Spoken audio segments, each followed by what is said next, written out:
Assalamualaikum warahmatullahi wabarakatuh. Shalom, Om Swastiastu, Namo Buddhaya, salam kebajikan. Salam sahabat museum, museum di hatiku. Senang sekali kita bisa bertemu pada kesempatan kali ini dalam talk show Museumania edisi ke-11 dengan mengangkat tema Gotong Royong Sangat Umum 1 Maret tahun 1949. Dan pada Museumania edisi kali ini bertempat di Museum Monumen Yogyakarta kembali dengan menaati protokol kesehatan yang ketat sesuai dengan anjuran pemerintah tentunya. Selanjutnya, izinkan saya memperkenalkan apa itu Museumania ke sahabat museum semua yang mungkin belum tahu apa sih itu Museumania. Jadi Museumania sendiri merupakan salah satu agenda rutin dari Forum Komunikasi Museum Sleman atau FKMS yang diagendakan setiap ada hari-hari atau momen-momen penting tertentu. Dan sahabat museum semua bisa melihatnya melalui kanal YouTube FKMS, yaitu FKMS TV. Dan jangan lupa, sahabat museum semua bisa share, like, dan komen video ini. Dan juga jangan lupa untuk subscribe kanal YouTube FKMS TV itu sendiri. Selanjutnya, izinkan saya memperkenalkan diri. Nama saya Muhammad Biki Vigo Nugroho, bisa dipanggil Vigo, selaku Duta Museum DIY tahun 2022 untuk Museum Monumen Yogyakarta kembali. Dan juga pada kesempatan kali ini, saya bertugas menjadi moderator yang akan memimpin jalannya diskusi pada Museumania edisi ke-11 kali ini. Selanjutnya, sebelum kita memulai talk show, marilah kita mendengar sepatah dua patah kata pesan-pesan dari Bapak Kepala Dinas Kebudayaan Kundo Kebudayaan Kabupaten Sleman, Bapak Edi Winarya SSN MSI. Dipersilakan.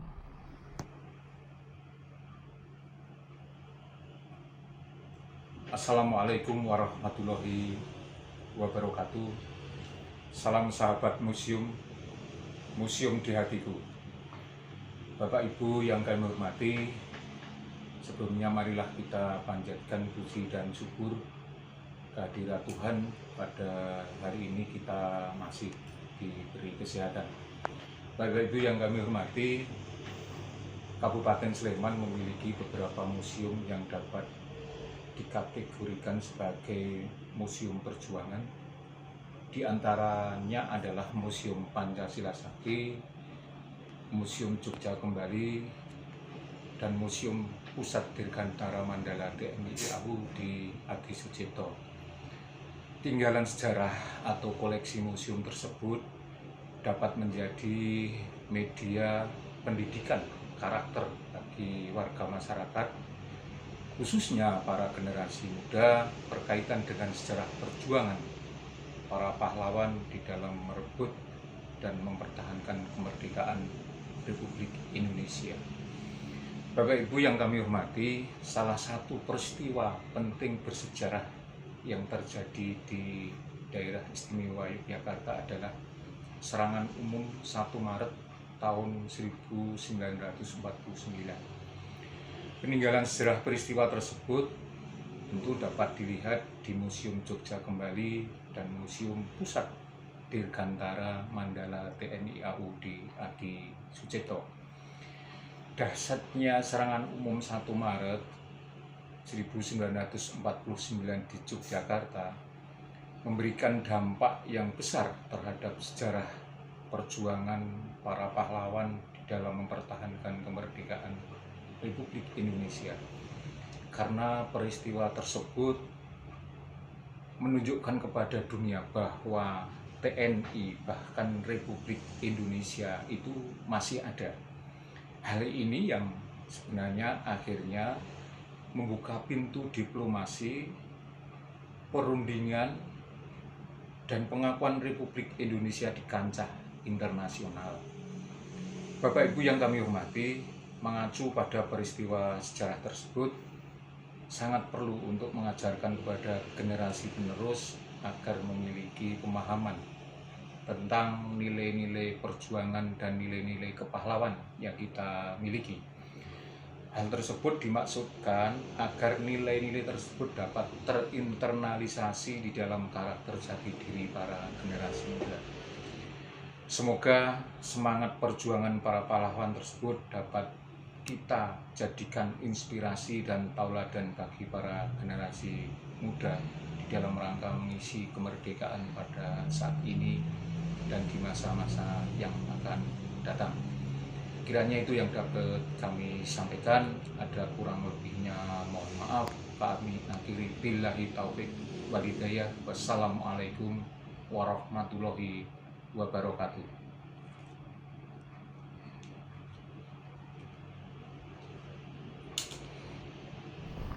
Selanjutnya, izinkan saya memperkenalkan 3 narasumber kita nih yang udah bergabung dengan kita di Museum Monumen juga kembali pada sore kali ini.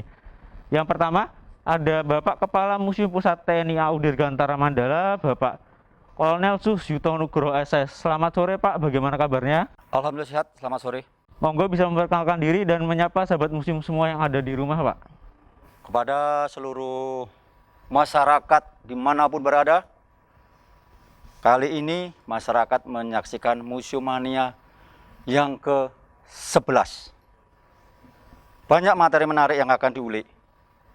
Gunakan edisi ini untuk menambah semangat dalam mengisi kemerdekaan. Terima kasih. Terima kasih Bapak, luar biasa semangatnya. Yang kedua nih, ada narasumber kita yang tidak kalah hebat. Ada Kepala Urusan Humas dan Pemasaran Museum Monumen juga kembali, ada Ibu Hasni Kusuma Dewi SS. Selamat sore Bu, bagaimana kabarnya? Selamat sore Mas Vigo, baik alhamdulillah. Monggo bisa menyapa sahabat museum yang di rumah nih Bu. Halo sahabat museum Mania yang di rumah, tetap saksikan sampai selesai acara ini ya. Luar biasa. Yang terakhir nih ada perwakilan dari generasi muda. Ada Mas Naufal Raffi, MAG MPD selaku Kurator Museum Pendidikan Indonesia. Selamat sore Mas. Selamat sore Mas. Monggo bisa menyapa sahabat museum yang ada di rumah. Ya, selamat sore dan tetap semangat sahabat museum dimanapun berada dan tetap menjadi garda terdepan dari kegiatan permusiuman. Terima kasih. Luar biasa, sangat ketiga narasumber kita sudah sangat semangat nih kayaknya untuk berdiskusi bersama dalam talk show Museum Mania kali ini. Mungkin tanpa berlama-lama, yang pertama mungkin saya mau bertanya ke Bapak Kolonel Yuto nih. Pak, kalau kita menarik ke sejarah kan sebelum serangan umum 1 Maret itu ada sebuah peristiwa penting yang menyebabkan Belanda kemudian dapat menduduki ibu kota Yogyakarta pada saat itu. Ya. Pada tanggal 19 Desember 1948, Belanda melancarkan agresi militer Belanda kedua. Betul. Mungkin Bapak bisa menjelaskan apa sih itu agresi militer Belanda kedua dan bagaimana kondisi saat itu? Monggo Bapak. Oke. Agresi militer Belanda kedua itu dalam masyarakat Belanda, di dalam tentara Belanda disebut Operasi Gagak. Yang mana Operasi Gagak ini sudah direncanakan sebelumnya. Yang merencanakan adalah Letnan Jenderal Spoor. Tujuannya untuk menguasai republik, menangkap para pemimpin republik, menghancurkan pusat-pusat kekuatan tentara.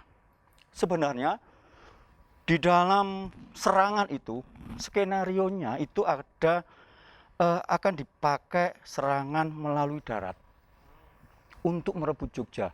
Tetapi Belanda berkaca kepada serangan 15 Desember 45 yang mana Sekutu dikalahkan di Ambarawa oleh TNI. Skenario kedua adalah Belanda akan menyerang ibu kota Republik melalui laut, Pacitan tempatnya. Tapi Belanda belum pernah melaksanakan. Akhirnya dipilih serangan lewat udara.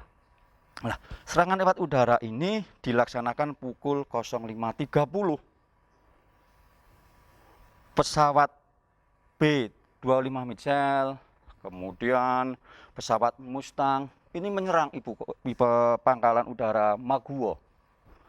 Waktu itu kesiapan Maguwo memang lemah. Artinya lemah bahwa Maguwo dipertahankan oleh pasukan pertahanan pangkalan yang hanya berjumlah 50 orang dengan senjata yang kurang memadai.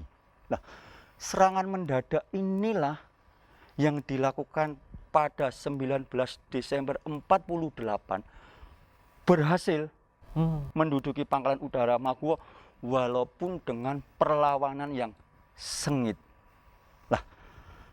keberhasilan penguasaan Pangkalan Udara Maguwo ini ditandai dengan diterjunkannya pasukan Baret Hijau pimpinan Van Beek. Kalau waktu penyerangan itu dipimpin oleh Letnan Jenderal Spoor, bahkan Letnan Jenderal Letnan Spoor ini berada di salah satu pesawat B-25 Mitchell melihat jalannya penyerangan, termasuk penerjunan pasukan payung baik baret merah ataupun yang baret hijau. Nah, setelah dikuasai, Van Beek tadi kemudian menguasai kota. Sore hari, Soekarno, Hatta, dan seluruh pemimpin Republik yang ada di Jogja ditangkap dan menjadi tahanan kota selama 3 hari sebelum diterbangkan di daerah pengasingan. Ini 19 Desember 48, yang mana masyarakat Jogja khususnya ketika serangan itu terjadi dikira ada latihan perang-perangan, latihan perang TNI. Makanya mereka menganggap biasa. Tetapi ternyata dengan banyaknya pertembak-tembakan baru sadar Belanda menyerang. Dan serangan Belanda ini baru diumumkan Bel, wakil kerajaan Belanda, Hindia Belanda, bahwa Belanda tidak terikat oleh perjanjian lagi. Itu. Licik berhasil. Tetapi kita tangguh. Walaupun pimpinan sipil ditangkap, menjadi tahanan, dibuang, diasingkan, tetapi militer masih tetap jalan. Siapa? Sudirman yang berjuang bersama masyarakat, bersama kekuatan militer yang ada, bergerilya dari daerah ke satu daerah lain. Tujuannya apa? Mengobarkan semangat. Semangat masih ada di militer, berjuang secara gerilya. Pemerintahan ketika Soekarno-Hatta ditangkap, Soekarno mengirimkan kawat perintah yang isinya bahwa pemerintahan sementara dipegang oleh Safruddin Perwira Negara menjadi pemerintahan darurat Republik Indonesia di Bukit Tinggi. Kalaupun itu nanti diserang Belanda, Soekarno sudah menyiapkan lagi di India, namanya pemerintahan pelarian. Inilah semangat Indonesia. Pimpinan sipil militer bersama-sama dalam menyelamatkan kemerdekaan itu, walaupun ibu kota Republik Indonesia berhasil dikuasai Belanda. Itu. Baik, luar biasa sekali. Jadi ternyata agresi militer Belanda ini bertujuan untuk merebut ibu kota Indonesia, seperti itu ya Pak. Dan dulu Belanda merebut ibu kota Indonesia pada Bukan saat itu. untuk bertujuan merebut ibu kotanya, tetapi menghancurkan Republik Indonesia. Jalannya dengan merebut ibu kota, menghancurkan TNI, menangkap para pemimpin. Berhasil, tapi jiwa semangat kemerdekaan tidak bisa direbut. Tetap berjalan. Militer gerilya, pemerintahan sipil ada di PDRI Bukit Tinggi.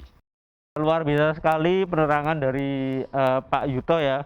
Mungkin saya mau bergeser nih ke Ibu Hasti. Kan tadi sudah diterangkan setelah agresi militer Belanda kedua, kemudian Belanda dapat menguasai ibu kota Yogyakarta pada saat itu. Nah, mungkin Ibu Hasti bisa nih menceritakan kira-kira gambaran bagaimana kondisi keadaan Yogyakarta pada saat itu, termasuk kondisi keadaan sosial, ekonomi maupun politik masyarakatnya. Oh iya. Monggo Bu. Iya, terima kasih Mas Vigo. Kalau kondisi masyarakat tentu saja pada waktu itu cukup mencekam ya. Mereka cukup kacau karena memang tujuan Belanda pada waktu itu melakukan agresi militer Belanda yang keduanya di Yogyakarta memang membuat kota Yogyakarta menjadi tidak aman lagi untuk sebagai pusat pemerintahan Indonesia.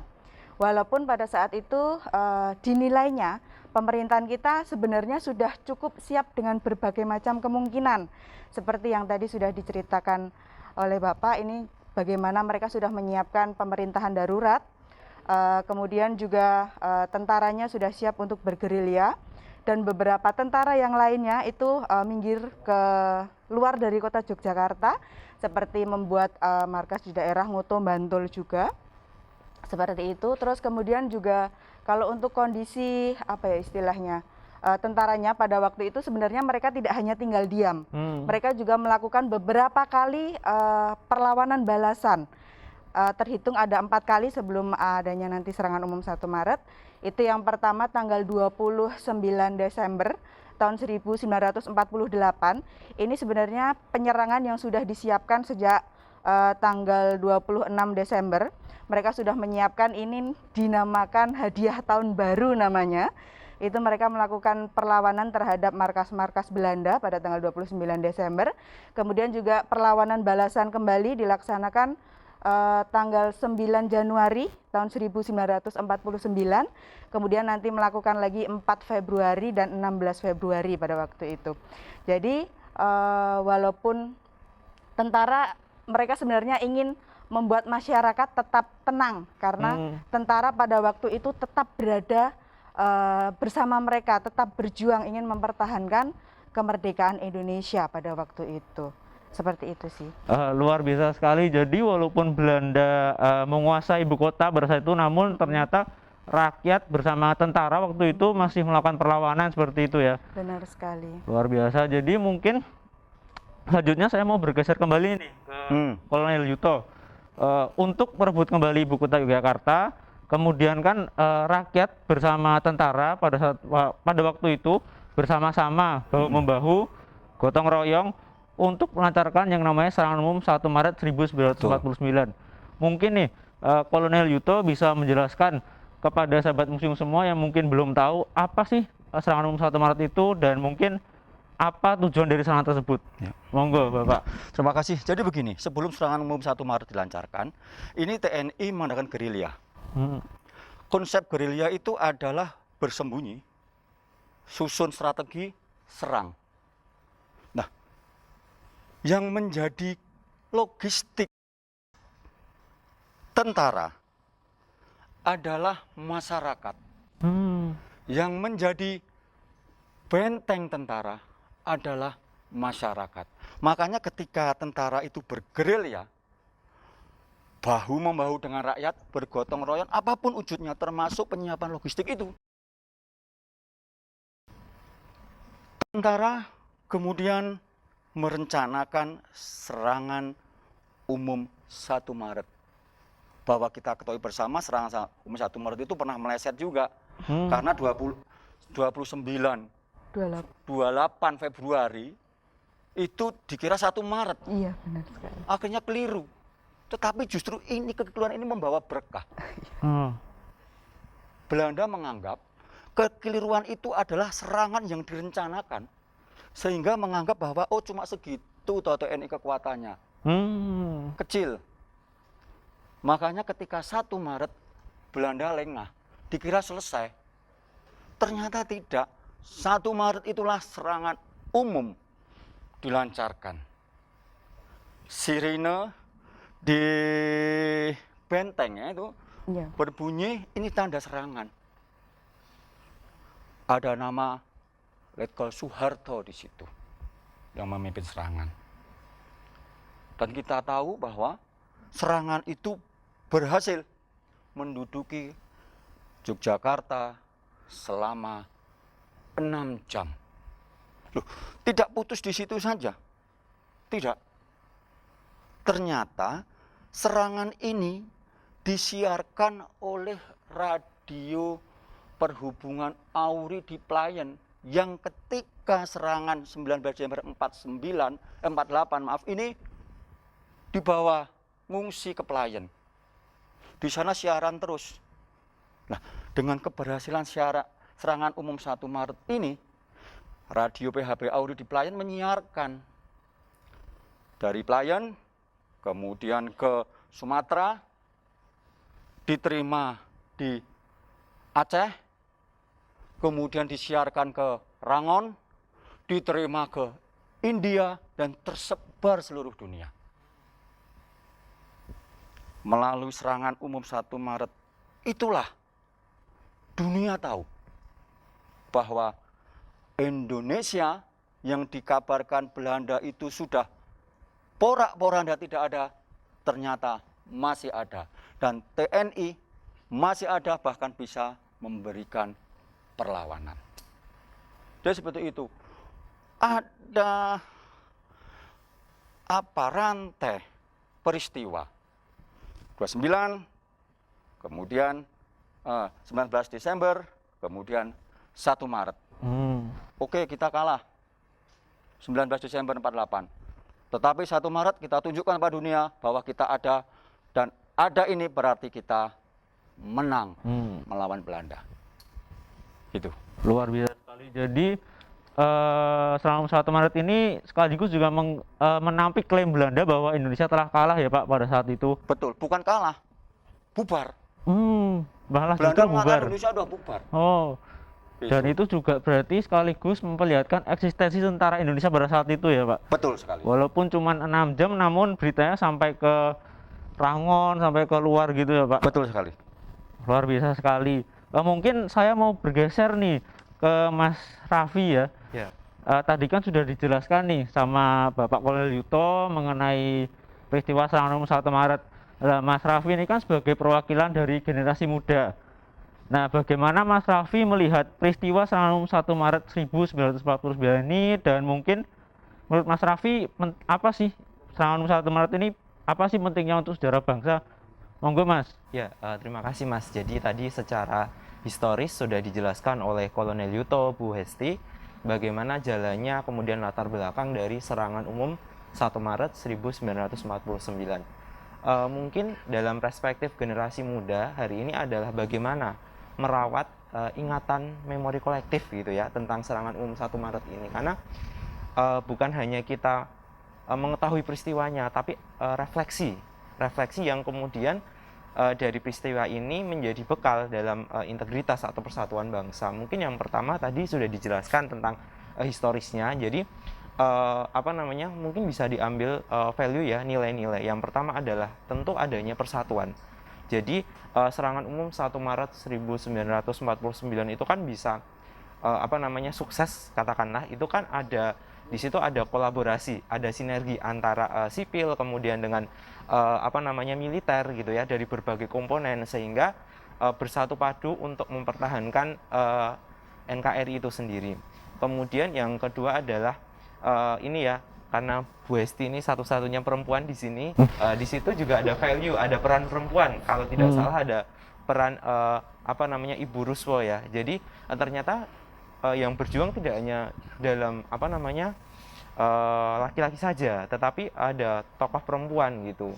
Kemudian selanjutnya adalah tentu gotong royong ya. Jadi tidak hanya memaknai serangan umum 1 Maret itu mempertahankan, tapi di situ ada ada semangat untuk bahu-membahu mempertahankan negara. Dan yang terakhir adalah menurut saya yang bisa direfleksikan adalah ini suatu perencanaan yang bagus atau secara futuristik. Tadi dijelaskan Kolonel Yuto bahwa seandainya negara kita bubarkan, sudah ada PDRI tadi di Bukit Tinggi, kemudian nanti kalau seandainya itu pun gagal, itu akan direncanakan pemerintah pelarian tadi di India, sehingga kemudian generasi hari ini itu kan sebenarnya kita harus menjadi generasi yang berencana ya, bukan hanya KB, tetapi dalam berbagai aspek itu kan harus direncanakan baik, sehingga ke depan dalam mengarungi dalam tanda kutip ancaman-ancaman yang bisa memecah belah persatuan bangsa ini kan bisa dihindari. Mungkin itu Mas. Oke, terima kasih. Luar biasa sekali ya. Jadi mungkin ini buat sahabat museum semua yang mungkin merasa sebagai kalangan muda bisa didengarkan nih tadi penjelasan dari Mas Noval Raffi seperti itu. Mungkin saya ingin mau geser lagi ke Ibu Hasti, nanti mungkin Bapak Kolonel Yuto bisa menambahkan. Menurut Ibu Hasti nih, bagaimanakah pentingnya peran museum? Mungkin kalau Ibu Hasti di Museum Monumen juga kembali dan Bapak Yuto di Museum Pusat TNI AUD Dirgantara Mandala, apa sih, bagaimana sih pentingnya peran museum dalam melestarikan dan menyampaikan kisah sejarah seputar mungkin serangan umum 1 Maret 1949 maupun kisah sejarah perjuangan lainnya kepada masyarakat umum, khususnya kepada generasi penerus. Monggo Bu. Iya, terima kasih. Peran museum di sini menurut saya sangat penting ya, karena banyak sekali juga pelajar yang datang ke Monumen Jogja Kembali ini untuk belajar sejarah khususnya tentang salah satunya tentang serangan umum 1 Maret di Yogyakarta. Kalau mereka tidak datang ke museum, mereka jarang ada yang tahu bahwa oh ternyata perjuangan kita itu tidak hanya berhenti ketika proklamasi kemerdekaan Indonesia dikumandangkan. Ternyata setelah itu masih ada perjuangan-perjuangan yang tidak kalah hebatnya yang dilakukan oleh para pejuang kita. Dan di dalam perjuangan-perjuangan tersebut membutuhkan banyak sekali pengorbanan-pengorbanan dan banyak sekali hal-hal yang harus dilakukan. Seperti tadi yang sudah dijelaskan, persatuan dan kesatuan itu sangat penting sekali. Seperti kalau di Monumen Jogja Kembali, ketika rombongan datang, makanya sering kami ajak langsung ke ruang serbaguna untuk nonton film tentang serangan umum 1 Maret di Yogyakarta. Di ruangan tersebut tidak hanya kami ceritakan tentang bagaimana heroiknya para pejuang kita ketika mempertahankan kemerdekaan tersebut, tapi juga nilai-nilai apa yang bisa diambil dari perjuangan yang telah dilakukan, seperti itu sih. Monggo Bapak Kolonel Duto bisa. Oke. Museum dengan berbagai koleksi, yang mana di tiap-tiap koleksi itu mempunyai cerita sendiri-sendiri.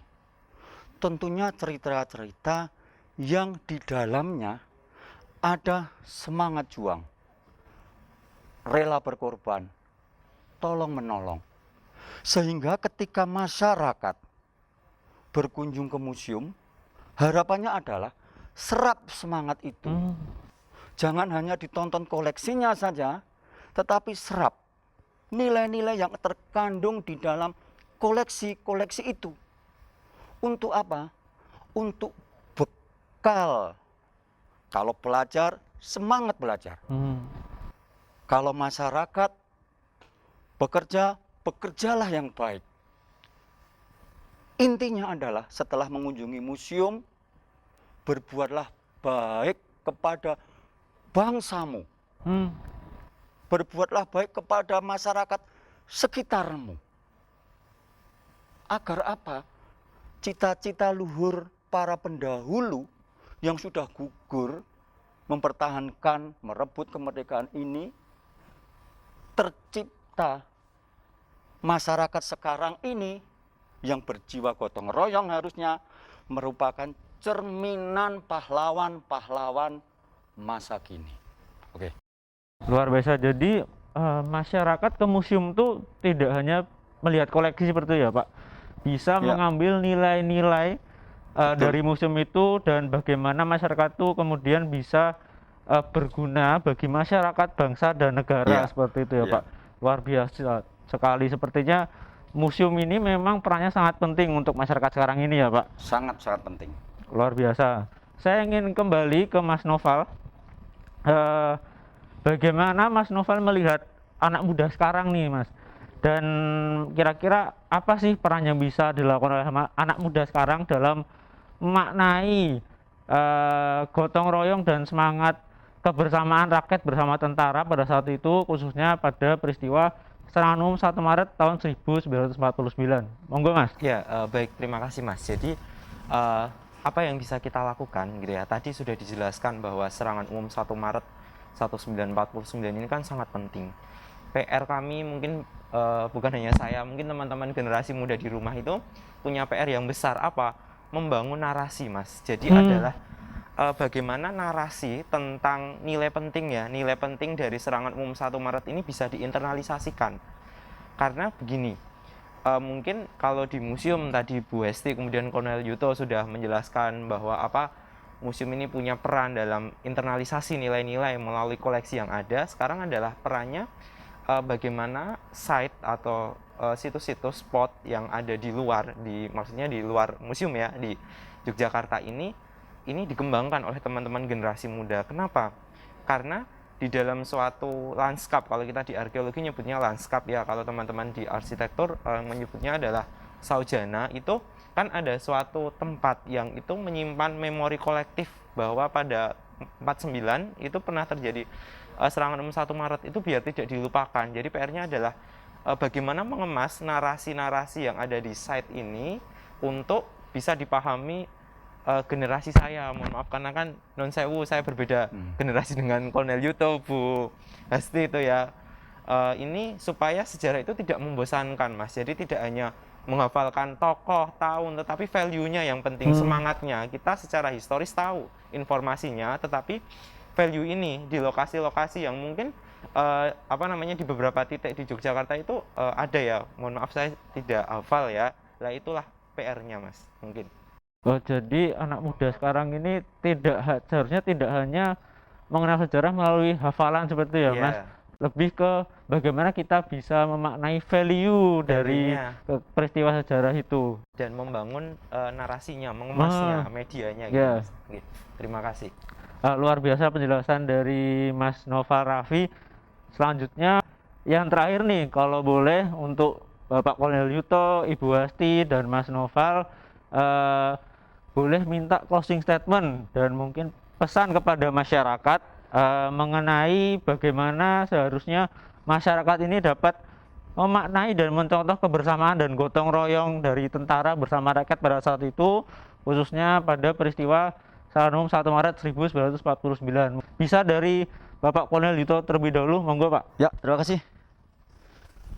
Serangan 1 Maret 49 terlaksana berkat adanya gotong royong. Di mana di gotong royong itu tidak mengenal status, tidak mengenal perbedaan agama, kaya miskin. Mencontoh dari keberhasilan serangan umum ini, kita sebagai generasi sekarang perlu menjunjung persatuan kesatuan dan menghilangkan sifat intoleransi di dalam membangun Indonesia. Oke. Terima kasih Bapak. Selanjutnya mungkin bisa Ibu Hasti. Iya, semangat gotong royong kalau pada saat serangan umum 1 Maret di Yogyakarta, mungkin banyak sekali berdiri dapur-dapur umum seperti itu. Mereka secara sukarela menyiapkan makanan dan minuman untuk para pejuang. Kalau di zaman sekarang kan sudah tidak berlaku lagi karena sudah yang berjuangnya sudah berbeda. Tapi di masa pandemi ini mungkin bisa dengan melakukan hal-hal yang sederhana, nggak perlu hal yang terlalu muluk-muluk sekali lah. Seperti ketika ada tetangga kita yang sedang terkena COVID misalnya, karena mereka terbatas tidak bisa berbelanja sendiri, memasak karena kondisinya sakit, kita menyediakan makanan, minuman, atau beberapa kebutuhan-kebutuhan yang memang dibutuhkan oleh mereka. Saya rasa itu sudah semangat gotong royong yang sangat hebat di masyarakat, seperti itu. Luar biasa Ibu Hasti. Jadi pesan dari Ibu Hasti tadi bisa diimplementasikan ya Bu ke kondisi adanya pandemi COVID sekarang ini. Mungkin yang terakhir bisa Mas Noval Raffi bisa memberikan closing statement untuk sahabat museum semua yang ada di rumah. Ya, terima kasih Mas. Jadi untuk teman-teman generasi muda yang ada di rumah, saya berpesan bahwa nilai penting peristiwa sejarah apapun, khususnya serangan umum 1 Maret ini bisa teman-teman refleksikan, bisa teman-teman sebarluaskan melalui media sosial yang ada, seperti Instagram, YouTube, Facebook. Teman-teman bisa memberikan konten, membuat konten dan menyebarluaskan tentang nilai-nilainya dan upaya pelestarian tentang memori kolektif ini. Kemudian teman-teman juga bisa refleksi bahwa tadi sudah dijelaskan Kolonel Yuto bahwa pada waktu itu sudah ada kabar bohong bahwa eksisten Belanda sudah bilang bahwa Indonesia itu sudah tidak ada, tetapi Indonesia bisa melawan itu bahkan di level internasional bahwa ini loh Indonesia masih ada. Jadi ketika hari ini banyak sekali kabar bohong atau hoax gitu ya,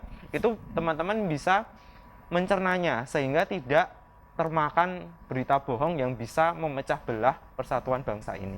Begitu Mas. Terima kasih Mas Noval Raffi, luar biasa sekali penjelasan dari ketiga narasumber kita kali ini. Kita jadi lebih memahami nih sejarah perjuangan bangsa, lalu juga lebih mendapat tambahan wawasan seperti itu. Tidak terasa kita telah sampai pada penghujung acara nih, sahabat museum semua. Selaku moderator, izinkan saya untuk menutup Museum Mania pada edisi ke-11 kali ini. Saya selaku moderator mewakili ketiga narasumber dan semua panitia yang bertugas pamit undur diri. Salam sahabat museum, museum di hatiku. Ingat kata Bung Karno, jas merah, jangan sekali-sekali meninggalkan sejarah. Wassalamualaikum warahmatullahi wabarakatuh. Terima kasih dan sampai jumpa.